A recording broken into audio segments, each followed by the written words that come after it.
What's going on, guys? John Alvin here from codemy.com, and in this video, I'm going to show you how to open a web browser for your app with Tkinter and Python.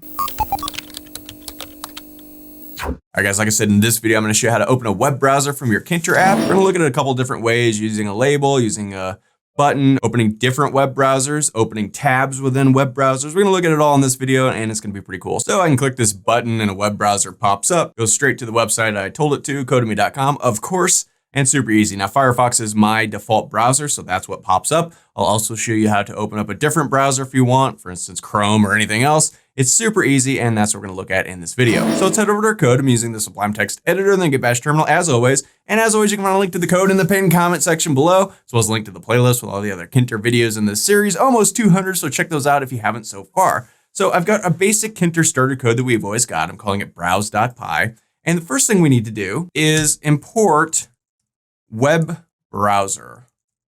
Now you'll notice there are two B's in here, web and then browser, all lowercase. Now this already comes with Python, so there's nothing to pip install. We could just use this, and it's actually pretty easy. So let's come down here, let's create a button. I'm just gonna call it my_button, and this is gonna be a button. We wanna put it in root. We want the text to say, I don't know, open web browser, I don't know. We want the font, let's make it real big. Let's say Helvetica, and like what, 34 or something like that. And we want to give this a command of what? Let's call it open_browser. Call this command anything you want, doesn't matter at all. We'll create that in just a second. So let's go my_button.pack, give this a pad Y of like 50 to really push it down the screen, and that should be good. So let's define open_browser, and let's just pass for now. So let's go ahead and save this and run it just to make sure this looks okay. I'm sure it will. I'm in my C GUI directory, and let's run Python browse.py. And when we do, boom, we get this giant button. Doesn't do anything yet, but okay, looking good. Let's head back over here. So now let's actually open up a web browser, and it's really simple. We just call that web browser thing that we imported up here, right? So web browser, and then we want a .open_new. And then just pass in whatever URL you want. So https codemy.com. And I kid you not, that's all there is to it. So run this guy again. We can click this guy, boom, it opens up the browser. No big deal. And you'll notice for the default browser, it will just keep popping up a new tab. Otherwise, you can call open new_tab. And we'll look at that in just a second. So that's really all there is to it. So now let's do a label. You know, buttons are one thing, but labels are a whole other thing. So let's create a label called my label. And this is gonna be a label. We want the text to equal what? Open browser. Maybe we wanna give this a font of, say, Helvetica, and I don't know, 24 or something. And we might wanna give this a color of something else, because you know, usually links are like blue color or something. I don't know, whatever. We could give this a foreground color of blue if we wanted to, right?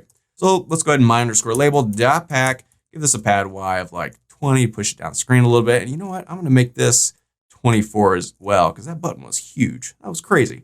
All right, so if we go ahead and save this, let's say create label.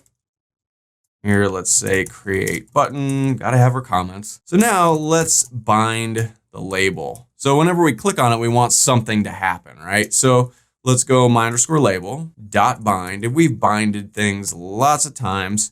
I'm just gonna use this same open browser function, because why not? Now remember, whenever we're dealing with a binding, we need to pass in an event, a keyboard event, a mouse event, some sort of event, and we need to account for that in the function by passing an E or some letter in there. Now we're not gonna do anything with it, but we always have to put it there. Now, remember, our button is using this same function, and now our function is looking for something. And this isn't passing anything. So we need to use a lambda here real quick to change this. Now this is a lowercase L. I know it kind of looks like a capital L, but it's not.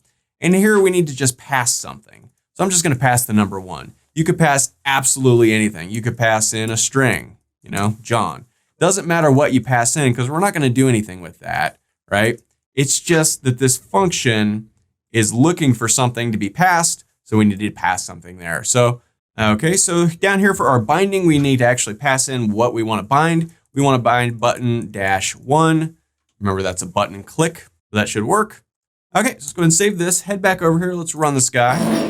So now we have this open browser label, and if we click it, boom, the browser pops up. Piece of cake. So that's how to open the default browser. Super easy. What if you have some other browser you want to specifically open? How do we do that? Well, here, let's say open default browser.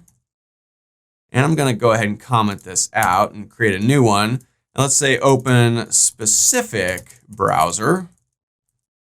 We could do that. And here to do that, all you need to do is pass in one more function on top of this. We want a .get, right? And you can slap these together. So this goes next to that just fine. Python is object-oriented. You could slap as many objects on just by putting a dot next to it. So we could do this. Now here for this .get, we need to pass in the exact location of the exe file of Chrome on our computer.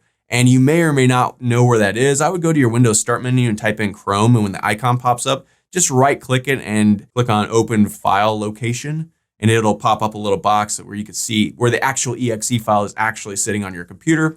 For me, I'm just gonna paste this in, and this needs to go between quotation marks. So I'm just gonna paste this in. Mine is sitting in C, Program Files, x86, Google, Chrome, application, chrome.exe. Now, you might think that that's all you need to do, but you also need to put a little space in there and do a % in S. I have no idea why this is the case.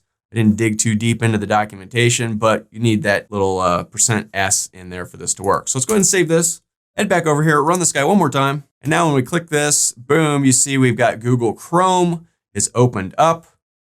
And very cool. So now if we click this again, it will pop up a new browser on its own. So that seems to work. If for any reason it doesn't, like I said earlier, you could change this to open new _tab, and that will work as well. Seems to work without it though, so whatever. And that's all there is to it. So that's all for this video. If you liked it, be sure to smash the like button below, subscribe to the channel, give me a thumbs up for the YouTube algorithm, and check out codemy.com where you can use coupon code YouTube1 to get $30 off membership. So you pay just $49 to access all my courses, over 47 courses, hundreds of videos, and the PDFs of all my best-selling coding books. Join over 150,000 students learning to code just like you. My name is John Elder from codemy.com, and I'll see you in the next video. And happy Halloween!